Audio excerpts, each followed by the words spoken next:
How's everybody doing tonight? So my name is Dee and I'm a toxica. But I do blame my family for being a toxica. I was raised by my grandmother. Give it up for grandmothers. Yeah. There were no toxicas back then. Grandmothers are the OTs, the original toxicas. We grew up in Mexico, so when we would go to Golden Corral, it was a big deal, right? And we would go there, and we stayed there all day almost. We'd wait until the food would settle, and then eat again. Gotta get our money's worth, you know. My grandmother would take food for the road and put it in her purse without us knowing. Hours later, she would pull out pizza slices from her purse, like a magician. The pizza even had paper napkins stuck to the cheese still. I still ate it though. We were so poor, we couldn't even pay attention. She kept all kinds of things in her purse: food, condiments, napkins. You know you're Mexican when you steal extra ketchup packets and napkins from the restaurant to take home? We literally had 2 drawers full of napkins, condiments, plastic silverware. The Ark of the Covenant is probably still there. And any respectable Mexican abuelita from back in the day had to have a lemon tree. Or chile del monte, one of the two. Or both. I caught one of the neighbors one time taking lemons from the tree, and of course I told my grandma. And my grandma real quick went and told her, ¿por qué te estás robando mis limones? Ah, doña Tere, disculpe, es que estaban tirados. A ver, tírate tú, te recojo y eres mía. Everybody speak English here? I mean Spanish here, or do we need to take some people back to England and call ICE? So we were at a wedding one time and my tía passed by y mi grandma le dice, ven para acá. Sí, ven. Oye, estás bien gorda. ¿Qué te pasó? No, pero en serio, bien gorda que te pusiste. So she left right all embarrassed, and then she was trying not to make eye contact again when she passed by, and my grandma again, ven. Bien gorda que te pusiste. She actually lost a lot of weight after that. I say we need to bring back bullying, especially in families. Old people can talk shit all they want, and no one's gonna tell them anything. That's one of the perks about getting old. You're able to talk shit and fart wherever you go. Talk shit or have an actual shit. Mm-hmm. I have no filter because my grandma, and add that to the fact that I was also in the military, so bam.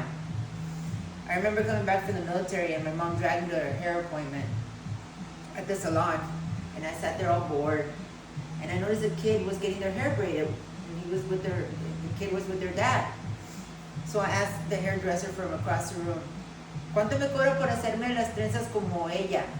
And the lady's like, no, como él. And I get closer, right? And I point to the kid, I'm like, como ella, no como él. And I point to the dad. How was I supposed to know it was a little boy with long hair getting braids? Turns out I am like my grandma. Like most old school Mexicans, my grandma was a little racist, you know. Mira el negrito. She would always say, and she said she wouldn't mean it like that, right? I don't know how else she would mean it. I mean, it's pretty straightforward, negrito. Mexicans say something fucked up, but it's better because we make it small, right? Es el chinito. It's not el chino, it's el chinito. No el gordo, es el gordito, right? El chaparrito. Parece que ando jugando lotería. El negrito, el chaparrito. And somehow if you say con todo respeto before you say anything messed up, then it makes it better. This guy messaged me one time, con todo respeto, pero me gustan tus chiches. I'm like, con todo respeto, pero chinga tu madre. Con todo respeto. And white people do it too, man. They say something fucked up and then they say, bless your heart. She's a slut, but bless her heart. I was raised Catholic like most Mexicans, right? And I'm a drive-by Catholic though.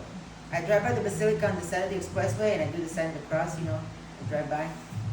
Us Mexicans, we do the sign of the cross for everything, man. Priests even do it before they touch little boys. Why are all slutty people nowadays becoming religious? I don't get it.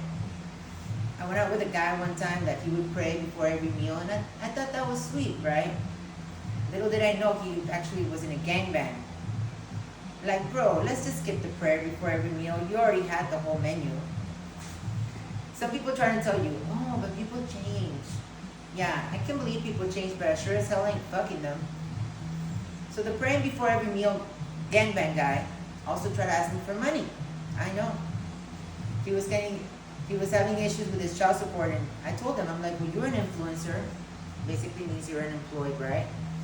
Why don't you go and do a GoFundMe and ask each of your followers to give you $1 each? You have 5,000. There you go. He didn't like that. Apparently, that was beneath him. Having a gangbang was not beneath him, but asking people for money was. I should get a disability check for my taste in men, honestly. I had a sugar daddy when I was younger, except he was real culo with his money. So he was more like a sweet and low daddy. We're listening to music one day, he tells me, man, that guy Pete, man, he's making it big, man. He's in every song. I'm like, what are you talking about? And then he points to the radio and it says, 50 Cent, Feet, Eminem. I'm like, oh my God, Feet is not a person. It means featuring. But yeah, you're right, he is on every song. I don't have a type anymore. I'm 43 years old, man. Everyone that's available is either married or gay, or a felon, or all three.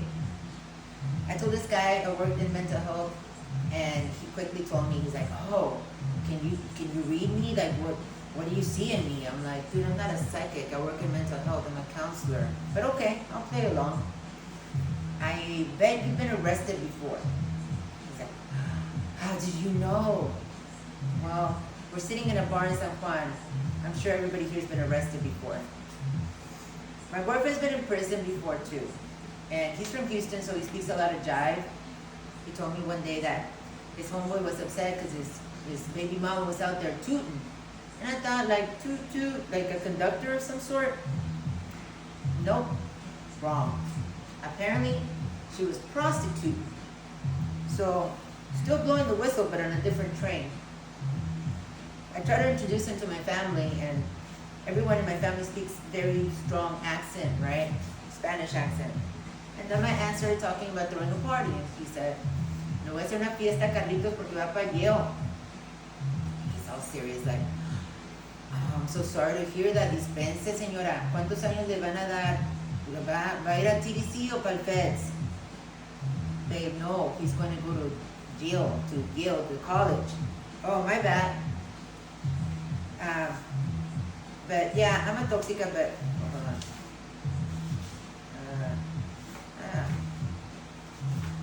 Us Mexicans, no, I think that's it.